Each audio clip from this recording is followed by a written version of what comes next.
Welcome to day 50 of a dish a day, where I'm attempting to upload a new recipe every day for a year.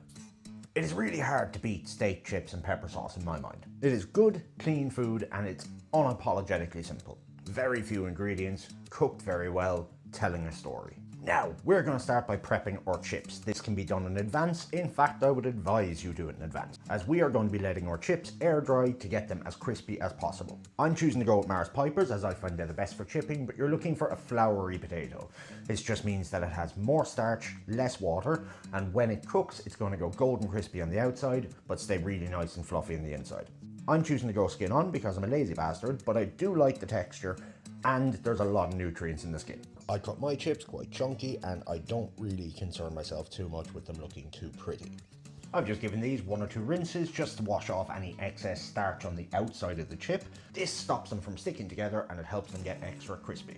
So let's get cooking. Get your chips into cold salted water and then bring to a gentle boil, and you're only going to want to boil them for about 5 minutes, just until they're a little bit tender but not cooked.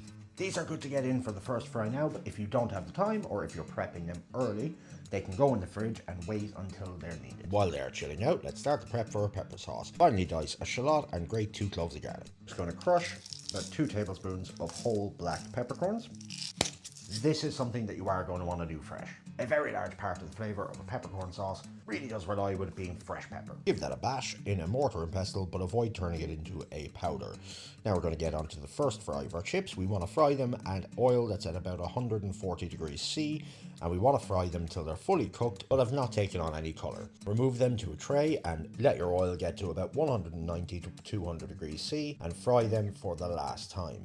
You'll see that they're beginning to become very crispy and crunchy on the outside with a lovely golden crisp colour. Season your steak, which you've had out at room temperature for about 20 minutes, and get into a piping hot pan. I like to use a steak press to weigh my steak down. This ensures full contact with the pan, making sure we get a lovely crust on both sides of the steak.